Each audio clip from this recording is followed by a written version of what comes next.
Anda kembali di iNews Prime bersama saya Abraham Silaban. Pemirsa, kasus kekerasan oleh anak pejabat pajak memasuki babak baru. Komisi Pemberantasan Korupsi memeriksa mantan pejabat pajak yang juga ayah dari tersangka Mario, Rafael Aluntri Sambodo. Sudah hadir bersama kami Koordinator Masyarakat Anti Korupsi Boyamin Saiman. Selamat malam Mas Boyamin. Malam Abraham dan malam pemirsa semua.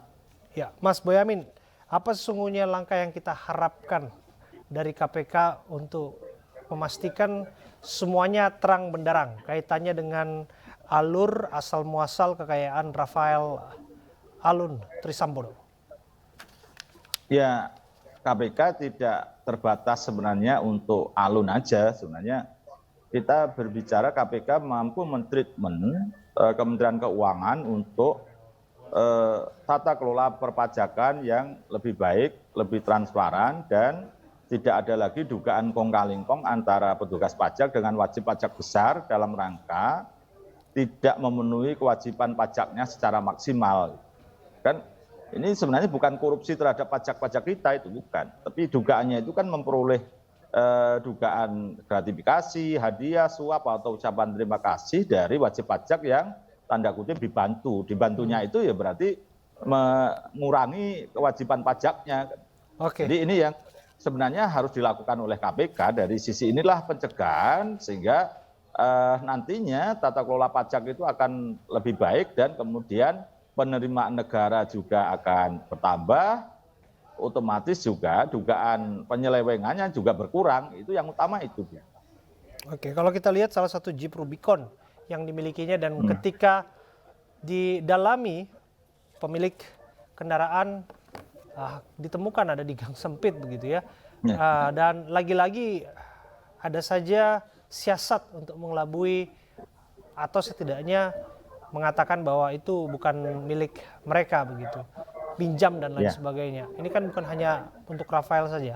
Ada pejabat pajak lain yang juga sedang disorot dengan kepemilikan harta yang tidak wajar. Bagaimana Anda melihatnya? Ya pasti selalu ada upaya, tapi kalau pas pamer mereka bangga itu seperti miliknya dia. Tapi kalau ada pertanyaan hukum mereka menyiapkan jawaban pinjam milik orang lain.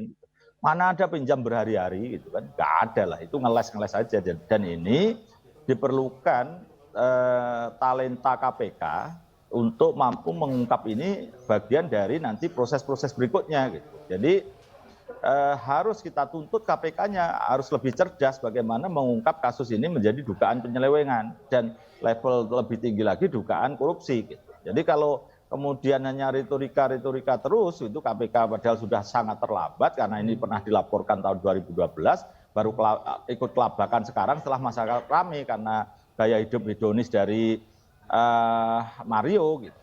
Itu yang artinya inilah yang KPK sangat terlambat, tapi ya bahkan bahasa saya itu lemot, tapi ya sekali lagi lebih baik terlambat daripada tidak sama sekali. Tapi ini nampak KPK tidak fokus apa yang mau dikerjakan. Dan sekali lagi misalnya begini, mestinya kalau dalam dua kendaraan ini ada Moge, ada Rubicon. Rubicon dengan diakali itu. Tapi Moge itu kan diduga tidak ada plat nomornya, begitu. Atau diduga pada posisi tertentu bisa saja ini motor bodong. Nah, kenapa itu bisa bodong tapi bisa masuk Indonesia? Diduga banyak impor barang-barang mewah begini yang itu masuk dengan dikamuflase dokumennya. Bisa jadi seakan-akan hanya bekas komputer dokumennya, gitu. Sehingga biaya masuknya kecil, tapi isinya ternyata moge atau mobil mewah. Sering terjadi seperti itu. Dan ini yang mestinya KPK lebih jauh ke sana juga. Selain ini memastikan moge ini sebenarnya bodong atau tidak bodong sih, kan gitu kan. Kalau bodong bagaimana cara masuknya? Nah, itu yang bisa dilacak lebih banyak. Apalagi kalau nanti ditemukan bodong, betapa celakanya kita semua ternyata pegawai pajak ini tidak diduga tidak membayar pajak. Jadi ini yang posisi yang seperti inilah. Dan saya minta kepada Bu Menteri Keuangan, sebenarnya ada sarana kok. Ada Undang-Undang nomor 9 tahun 2017 berdasarkan sebelumnya Perpu nomor 1 tahun 2017 tentang akses informasi keuangan terhadap untuk perpajakan. Jadi ini bisa diterapkan oleh Bu Sri Mulyani terhadap seluruh pegawai pajak. Semua dibuka informasinya, transaksi keuangannya, dan juga hartanya, dan kalau itu tidak memenuhi itu, jangan diangkat punya jabatan. Jadikan yang tidak punya jabatan fungsional aja. Kalau perlu ya fungsional yang di luar pajak dan bea cukai. Jadi ini yang gampang dilakukan oleh Bu Sri Mulyani untuk menerapkan undang-undang ini pada dirinya dulu gitu. Terhadap dirinya itu artinya pegawai pajak dulu, pejabat pajak dan bea cukai. Apakah mereka sudah bisa tanda kutip dipaksa melakukan declare akses informasi informasi keuangannya berkaitan dengan perpajakannya. Itu yang sebenarnya saya ingin bicara panjang lebar di situ, Abraham. Iya, tentu saja soal Moge bukan hanya Pak Rafael yang diduga punya, tapi juga ada komunitasnya yang juga harus dibubarkan. Ini karena sempat ramai juga ini. Dan itu juga pintu masuk bahwa banyak pejabat pajak yang juga memiliki harta kekayaan tak wajar ini, Pak Boyamin. Sampai pada akhirnya Bu Sri Mulyani juga kena sentil presiden. Ya, artinya kan bukan begini aja. Gaya hidup berlebihan itulah yang juga justru juga di banyak hal yang disorot gitu.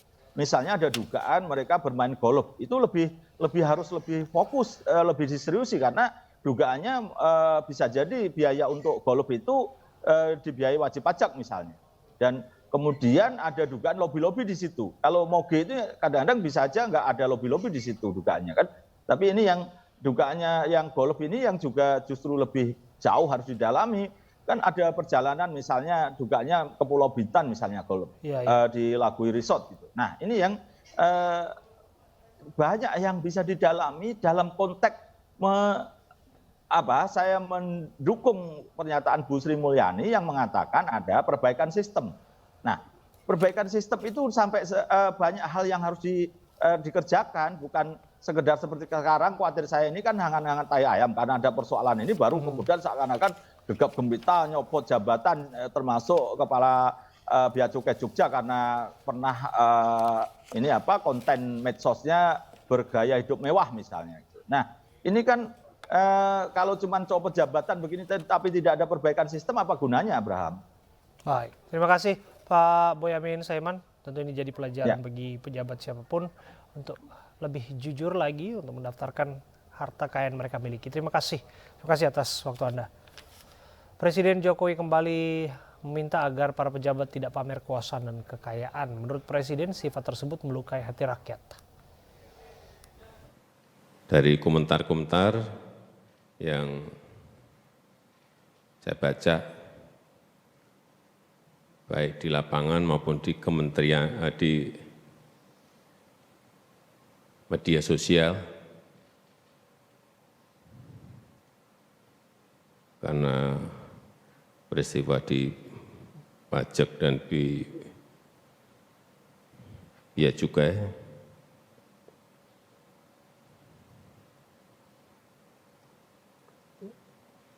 saya tahu betul mengikuti kekecewaan masyarakat terhadap aparat kita, aparat pemerintah.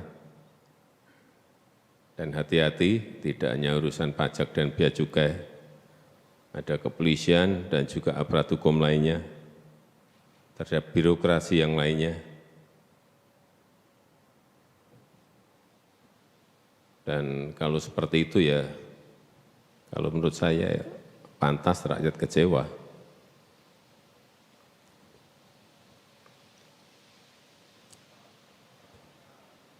Karena pelayanannya dianggap tidak baik, kemudian aparatnya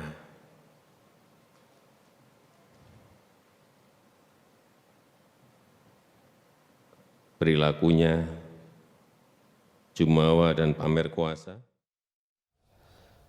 Sejumlah pihak protes aturan sekolah jam 5 pagi di Nusa Tenggara Timur. Informasi saat lagi untuk Anda.